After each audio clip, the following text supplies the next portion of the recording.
Ethiopia is a unique state in the African context. It has existed in a coherent form for more than 2 millennia, fighting off numerous foreign invasions. It has its own alphabet, a self-defined concept of nationhood, and it largely escaped European colonization. All this and more make the country stand out in the continent. Now, Addis Ababa is working on political, economic, and foreign policy reforms aimed at redefining Ethiopia as a regional powerhouse. I'm your host Shirvan and welcome to Caspian Report. Before we continue, I want to recommend you to check out the YouTube channel Terra Matter. They create valuable content on nature, conservation, and the environment. It's a different side to geopolitics, and their videos are well researched, while their footage is outstanding. I particularly enjoyed the video on the Nile conflict, or how container ships kill thousands of whales. Have a look on their channel for more. When we think of geopolitical competition in East Africa, the usual candidates are China, Russia, Turkey, Iran, various European powers, a few Arab states, and the United States. Absent from this list are the nations from within the area itself. That notion is steadily changing. Ethiopia is applying reforms that seek to transform the country's internal and external mechanisms, a clear sign that the state wants to increase its influence in the periphery, and Ethiopia is distinctly situated to take on such a role. What sets the country apart is that Ethiopia is gifted with a substantial amount of freshwater resources. 12 major rivers snake through its territory, with the largest delivering into the Mediterranean Sea and the Indian Ocean. Meanwhile, the smaller rivers and lakes feed into the lowlands and coalesce into 3 critical hydrological basin systems. The first and largest is the Nile Basin, which includes the Blue Nile, Akobo, and Tekeze rivers. Together, they cover roughly a third of Ethiopia and then flow west to the White Nile in Sudan and South Sudan. The second basin is located in the Rift Valley and includes the Awash, Omo, Lake Turkana, and their tributaries.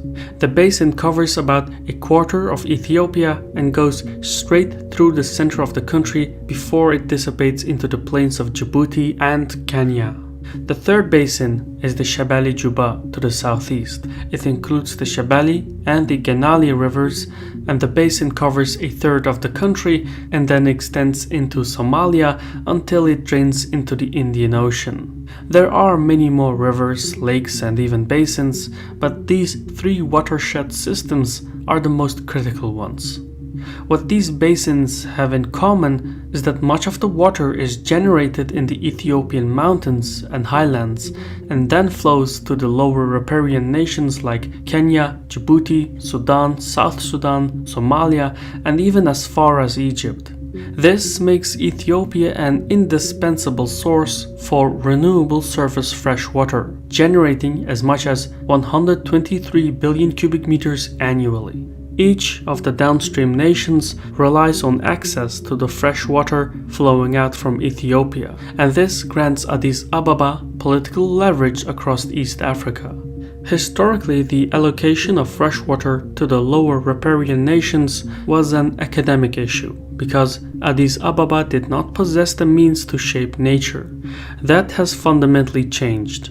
In less than 2 decades, hydroelectricity has become the primary method of power generation in Ethiopia as the state began constructing power plants, dams, and stations along its rivers.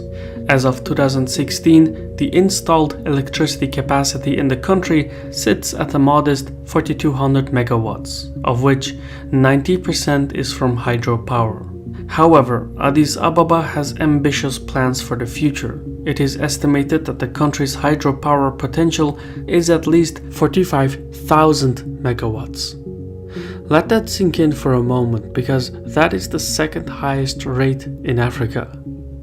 Of course, not all of the potential will be fulfilled, but it goes to show that Ethiopia is only getting started with its hydropower developments. Some of the projects, however, have already caused considerable controversy, such as the massive Gilgal Gibeon 3 dam located on the Omo River. Commissioned in December 2016, the Kigal-Gibe 3 is one of 3 dams along the Omo and its tributaries that drain upstream water to irrigate large plantations on the Ethiopian side of the border. While doing so, however, it deprives Lake Turkana of its precious water, which is situated some 675 kilometers downstream in Kenya. In the coming years, as the water level in Lake Turkana drops, Kenyan plains, villages, livestock, and fisheries will be affected severely. An even more controversial project is the Grand Ethiopian Renaissance Dam and its power stations along the Blue Nile River. It's the biggest hydroelectric dam in Africa, and once it's operational, it will generate over 6,400 megawatts of power. However, the dam will also have direct consequences for downstream Egypt. As such, the mega project marks a source of friction between Cairo and Addis Ababa. We did a separate report on this project a few years back, so check that out for more details. The point is that Ethiopia has enormous hydropower potential, and the government has set its sights on an additional 17 places for hydropower projects. So Ethiopia's controversial hydropower policy has thus far set a pattern of behavior for the foreseeable future. Now, if you want to explore this map on your own, you can. I've created a special page with an interactive globe that displays rivers, lakes, basins, ethnicities, etc. It's pretty neat, and it's available for those who join our Patreon community or the YouTube membership program. In any case, with a history of regional supremacy and in control of water resources, Ethiopia is bound to make its mark in the 21st century. However, before the country can throw its weight around, it needs to get its house in order. And Ethiopia has its fair shares of troubles, from literacy, electricity, locusts to power dynamics.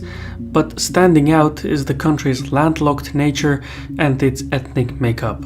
Ever since the loss of its coastal territory in Eritrea, Ethiopia has been stripped of its access to the sea. Being landlocked has raised the costs of imports and exports, and today Ethiopia relies on neighboring Djibouti for 95% of its trade. This is a huge vulnerability, considering that Djibouti is also a military hub that hosts the navies of China, France, Italy, Japan, and the United States. Right now, Ethiopia and Djibouti enjoy friendly relations, but that dynamic could easily be exploited by foreign powers and turned into a liability. To mitigate this vulnerability, Ethiopia is trying to expand its supply chain by gaining control of ports along the coast of the Horn of Africa. It's also considering developing a navy of its own somewhere in the future. But perhaps an even greater vulnerability is the country's ethnic layout. Spread interchangeably across the Ethiopian landscape are numerous ethno-religious groups, all native to the area. With a population of 109 million and growing, Ethiopia is dominated by 2 religions, Islam and Christianity. Its adherents can be further dissected into 80 ethnic groups, the largest of which are the Oromo, who account for roughly 32% of the population. The Amhara are the second largest, making up 28% of Ethiopians, while the Tigrayans and Somalis each represent another 6.5% of the population. And there are another 9 ethnic groups that have over 1 million members. Ethiopia's rugged terrain and its large territorial size makes it exceedingly difficult for the government to exercise its control over the entirety of the population, not to mention the hinterlands. As such, ethnic insurgencies have been a near constant occurrence throughout Ethiopian history, and the central government used sheer might to cast its authority. In 1987, that paradigm changed as the communist dictatorship was abolished, and in its place, an ethnic-based federal system of governance was established. Then, in 1994, the government took on a new constitution and divided its territories into 9 regions and 2 autonomous cities based on the ethno-linguistic makeup of the local population. The trouble with this federal system is that it leaves out the ethnic minorities who don't belong to the dominant regional group. So there are a lot of grievances at the local level, and the road towards federalism has been bumpy. However, in 2016, the stalemate was overturned when Prime Minister Abiy Ahmed took office and started renewed efforts to form an inclusive central government. Abiy is a new kind of leader. He's young, he's a member of the Omoro community, he has both a Muslim and Christian background, and he is a former military officer. These qualities have thus far taken a shine to the rebel groups and dissidents, and the political environment is looking more stable today than it has in recent years. Under the leadership of Abiy, the state is trying to design a sense of unity and shared identity that supersedes ethnic fault lines, a concept commonly referred to as Ethiopia Vignette. If the social program works, the government will be empowered to act more decisively and independently in foreign pursuits. One thing all Ethiopians have in common is their shared heritage of resisting and repelling foreign invasions. It's a source of great pride, and the government uses that history to motivate its public to work towards common goals. On the economic front, Ethiopia is not doing so well. As a result of the pre-Abiy unrest, there is a heavy dependency on imports, the national currency is declining in value, and the state is drowning in debt while facing liquidity problems. To rectify its economy, the government wants to stimulate double-digit growth by fully or partially privatizing public enterprises such as national airlines, telecommunications, logistics centers, railway projects, industrial parks, and so on. Ethiopian policymakers have also been trying to secure their national borders by improving relations with their neighbors. Secure borders would allow the state to transfer resources elsewhere and boost economic development. But in a region plagued by instability, that hasn't been easy. There is conflict in Somalia and South Sudan, with some of the violence spilling over into Ethiopian territory. Still, in recent years, Addis Ababa has taken the necessary measures to secure its borders. Eritrea and Ethiopia are in the process of mending ties, and if the settlement is fruitful, it will boost investor confidence in Ethiopia and give the country access to Eritrean ports. Even relations with Somalia have been favorable of late.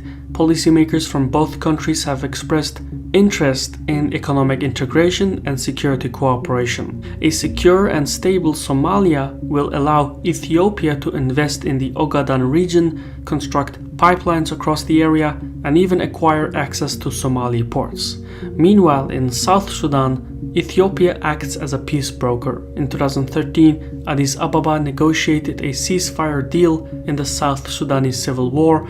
Although that deal fell apart soon after, Ethiopian lawmakers are currently working on ways to turn that ceasefire into a lasting peace. There are about 500,000 South Sudanese refugees in Ethiopia, so the state has a lot riding on this.